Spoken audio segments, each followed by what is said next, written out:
हम सबको लगता है कि डायनासोर की कहानी हम जानते हैं, एक उल्कापिंड गिरा और सब खत्म। पर असल कहानी इससे कहीं ज्यादा गहरी और दिलचस्प है। जो हम जानते हैं वो तो बस शुरुआत है।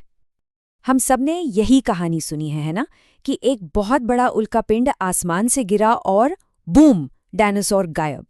लेकिन क्या सच में कहानी इतनी सीधी सादी थी? असलियत, जैसा कि अक्सर होता है, कहीं ज्यादा उलझी हुई है। ये कोई एक झटके वाला इवेंट नहीं था। ये तो एक धीमी, बहुत धीमी तबाही थी। एक चेन रिएक्शन जिसने धीरे धीरे पूरे के पूरे इकोसिस्टम को ही घुटनों पर ला दिया। तो चलिए समझते हैं कि ये सब हुआ कैसे। देखिए, सबसे पहले तो ये समझना जरूरी है कि डायनासोर कोई कमजोर जीव नहीं थे। अरे वो तो इस धरती के इतिहास के सबसे कामयाब, सबसे सफल शासक थे। वो अपने माहौल के लिए, अपनी दुनिया के लिए बिल्कुल परफेक्ट थे। उन्हें हराना लगभग नामुमकिन था। तो फिर उनका अंत हुआ कैसे? एक झटके में तो बिल्कुल नहीं, बल्कि ये एक 4 हिस्सों वाली ट्रेजेडी थी जो हजारों सालों तक चलती रही। आइए एक एक करके इस तबाही के 4 एक्ट्स को देखते हैं। तो ये हैं वो 4 स्टेज। सबसे पहले जोरदार टक्कर, उसके बाद आई इम्पैक्ट विंटर जिसने पूरी धरती को जमा दिया। फिर जमीन पर जीवन खत्म होने लगा और आखिर में एक ऐसी लंबी गिरावट का दौर आया जहां से वापसी का कोई रास्ता ही नहीं बचा था। तो कहानी शुरू होती है आज से लगभग 6.5 करोड़ साल पहले। सोचिए, एक 10 किलोमीटर चौड़ा पत्थर, मतलब माउंट एवरेस्ट जितना बड़ा, आसमान से आकर मेक्सिको के युकटान पेनिनसुला से टकराया। इससे जो ऊर्जा निकली वो अरबों परमाणु बमों के धमाके के बराबर थी। अरबों! टक्कर का असर फौरन हुआ और भयानक था। जहां ये गिरा उसके सैकड़ों किलोमीटर के दायरे में तो सब कुछ पल भर में भाप बन गया। पूरी दुनिया में ऐसे भूकंप आए जैसे किसी ने पूरी धरती को हिला दिया हो। महासागरों में उठी सुनामी की लहरों ने महाद्वीपों तक को डुबो दिया। लेकिन ये तो सिर्फ शुरुआत थी। अब शुरू हुआ असली खेल। टक्कर से जो धूल, पत्थर और राख वायुमंडल में उड़े, उन्होंने एक मोटी चादर बना ली। इस चादर ने सूरज की रोशनी को धरती तक पहुंचने से पूरी तरह रोक दिया। और इसी के साथ शुरू हुआ वो दौर जिसे हम इम्पैक्ट विंटर कहते हैं। पूरी धरती अंधेरे और बर्फीली ठंड में डूब गई। और आपको पता है, इसका सबसे पहला और सबसे गहरा असर कहाँ हुआ? जमीन पर नहीं, बल्कि समंदर में। सूरज की रोशनी के बिना फाइटोप्लैंक्टन, जो समंदर की फूड चेन का बेस है, वो खत्म हो गए। और जैसे ही ये बेस खत्म हुआ, पूरी की पूरी चेन एक के बाद एक ढहने लगी। छोटे जीव मरे, फिर उनको खाने वाले, और आखिर में मोसासौर जैसे विशाल समुद्री शिकारी भी भूखे मरने लगे। समंदर की तबाही के बाद अब बारी थी जमीन की। वही कहानी यहां भी दोहराई गई। सूरज की रोशनी नहीं तो पेड़ पौधे मरने लगे। जब पेड़ पौधे खत्म हुए तो उन्हें खाने वाले शाकाहारी डायनासोर भूखे मरने लगे।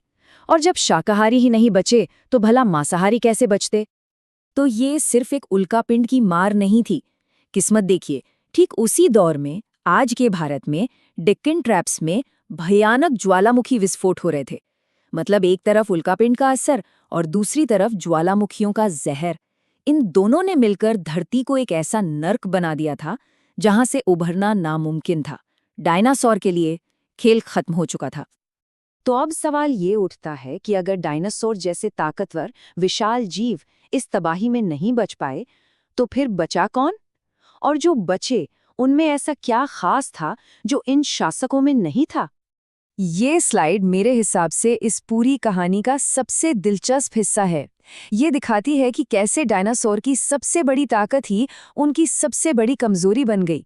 उनका बड़ा शरीर, उनका खास तरह का खाना, उनका हाई मेटाबॉलिज्म, ये सब एक अच्छी स्थिर दुनिया में तो फायदेमंद था। लेकिन जब संकट आया तो यही चीजें उनके लिए मौत का सामान बन गई। दूसरी तरफ कौन बचा? छोटे जीव जो कुछ भी खा सकते थे और जो जमीन के नीचे बिलों में छिपकर इस लंबी अंधेरी रात को काट सकते थे। डायनासोर के जाने के बाद दुनिया में एक बहुत बड़ा वैक्यूम, एक खालीपन आ गया था। इकोसिस्टम में कई भूमिकाएं थीं जिन्हें निभाने वाला कोई नहीं था। और इसी खालीपन को भरने के लिए आगे आए हमारे पूर्वज, स्तनधारी यानी कि मैमल्स। अब उन्हें मौका मिला था। वो सारी भूमिकाएं जो कभी डायनासोर की थीं, अब मैमल्स ने निभानी शुरू कर दी। वो रात के अंधेरे से निकलकर दिन में घूमने लगे। उनका आकार बड़ा होने लगा। और सबसे जरूरी बात, उनमें ज्यादा बुद्धि और जटिल सामाजिक बर्ताव विकसित हुआ। लाखों सालों के इसी सफर ने आखिरकार इंसानों के आने का रास्ता तैयार किया। लेकिन डायनासोर के खत्म होने की ये कहानी सिर्फ गुजरे हुए वक्त की बात नहीं है। नहीं, ये एक चेतावनी है, एक सबक है जो आज भी हमारे लिए उतना ही जरूरी है। ये कहानी हमें एक बहुत बड़ी सच्चाई सिखाती है। कोई भी सिस्टम, कोई भी सभ्यता, कोई कंपनी, कोई देश, चाहे वो कितना भी ताकतवर या सफल क्यों ना हो, अगर वो माहौल बदल जाए जिसने उसे सफल बनाया था, तो उसका अंत तय है। डायनासोर अपने समय के लिए बिल्कुल परफेक्ट थे, लेकिन जब समय बदला तो वो खुद को बदल नहीं पाए। तो ये विश्लेषण हमें एक सवाल के साथ छोड़ जाता है। आज की दुनिया में चाहे वो कोई बड़ी इंडस्ट्री हो, कोई टेक्नोलॉजी हो या हमारा समाज हो, आज के शासक कौन हैं? कौन है जो अपने आज के माहौल के लिए इतने ज्यादा सेट हो चुके हैं कि कल अगर कोई बड़ा संकट आ जाए तो शायद वो खुद को बचा ही ना पाएं।